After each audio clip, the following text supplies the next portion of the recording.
Hey, it's your guy Tyrrell back with the interviews. In today's video, we're going to briefly analyze Gabriel Martinelli's impact to Arsenal's perfect start to the season. So in today's video, first we're going to briefly focus on Arsenal's shape, then we'll look at Martinelli's pros, and lastly we'll focus on the issues that he's encountering in the final third. So when we break it all down and we do look at the board, we have Arsenal in the 4-3-3, and as we've stated in previous videos, one of the key factors to their buildup has seen them shift into a 3-2-5 with the left back inverting into a central midfield position. Initially, that was Zinchenko, and he shifted into the midfield zone, which means that Martinelli was hugging the touchline to provide the width. But we did witness variations of how Arsenal were attacking down that left-hand side, which has contributed to Martinelli's productivity in the final third. And what we've seen from Martinelli is a mixed bag. We've seen some good from him in terms of how he's helped Arsenal get into very good positions in the final third, but there have been some frustrating moments, and now we're going to look to see how he was able to get into those positions and why he struggled or succeeded in those zones. With Zinchenko playing in a left back role, what we were seeing from Martinelli was that he was often hugging the touchline, and initially against Lyon and at times against Wolves, it was Declan Rice getting into advanced positions, making underlapping runs from that central midfield position behind the fullback that was being dragged to Martinelli to get onto the ball, and it was Martinelli playing the ball around the fullback for Declan Rice to get into advanced positions. You witness Declan Rice getting into more advanced positions on a consistent basis, and here he's making runs behind the fullback or occupying a center back and a fullback, and that's also providing space for Martinelli to make late runs in towards the back post. With Zinchenko playing in the left back role, we've witnessed Martinelli at his best because there's been more productivity down that left hand side in terms of movement, whether it be Rice's underlapping runs or Rice simply shifting towards the touchline to get the ball freely in space, and then it was Martinelli making those runs on the underlap behind the fullback to get in towards the final third. When we witnessed Martinelli looking to play the pullback towards the front post, that's where he was unsuccessful. But when he looked to play a first-time cross to the back post for an unmarked Saka, that's when Arsenal should have converted a chance. This equally presented scenarios where he could simply drive towards goal or he'd be approached by a recovering defender. But in these situations, when he got into the 1v1s, he simply struggled to get a yard, to get a shot off, or find a teammate in a good position to convert from that position. The other threat that we witnessed from Martinelli hugging the touchline was that he would often drag markers towards him,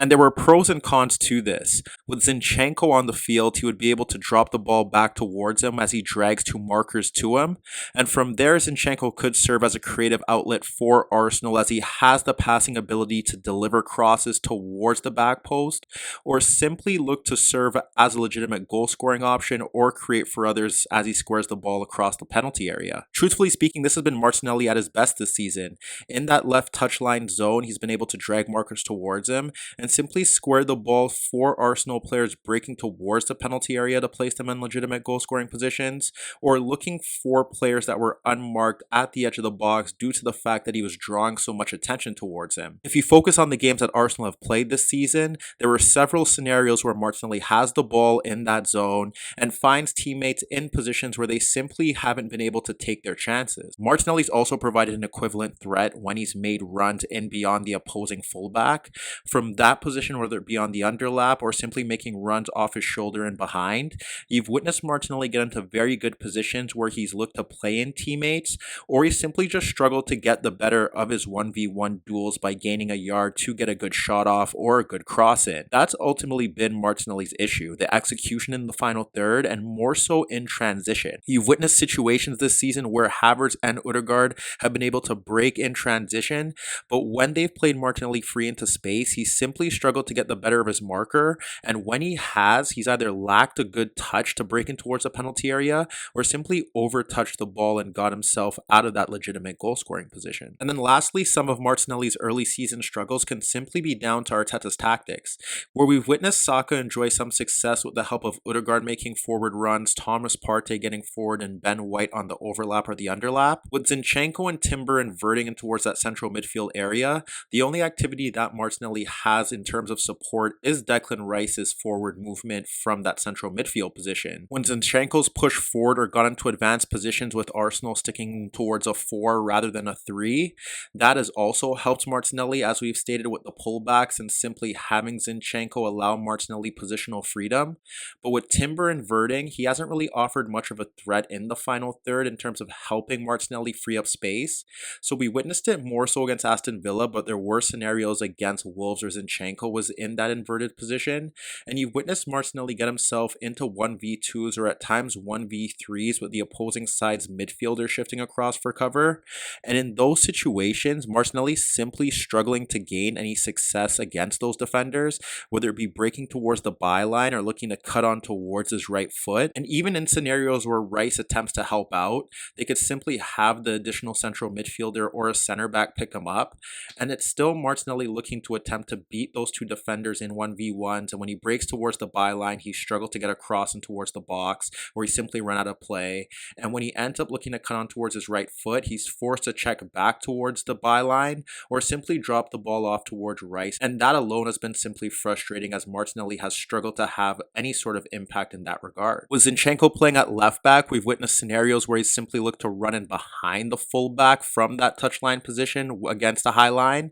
And in those scenarios, simply Martinelli has been let down by Zinchenko or Ødegaard's passing from those deeper positions. But on the rare occasion where he has been played and free towards the edge of the penalty area, he simply lacked a good first touch, and those attacks were halted. So where Martinelli could simply receive the ball on the touchline and look to run forward or simply drop the ball back to help retain possession, similar to Saka, when he does get some help in terms of varied movement off his positioning, whether it be Zinchenko pushing forward on the overlap, Zinchenko getting into advanced positions in the final third as a support outlet, or Rice's forward movement on the underlap, you could see Martinelli being more impactful down that left-hand side. And while he has lacked that execution in the opposing side's penalty area, he served as a reliable creator from those wider positions. But more so when we've seen Timber in that inverted role, or even Zinchenko sitting in that inverted role, when Martinelli does receive the ball, and even with Rice pushing forward, the attack down the left-hand side stagnant, and he simply struggles to have an impact in those 1v1s or 1v2s when he's looking to be direct towards goal with his dribbling and ball carrying skills. So as you can see, while Martinelli hasn't provided goals and assists from open play this season, his impact in the final third remains decisive for Arsenal, challenging on all fronts this season.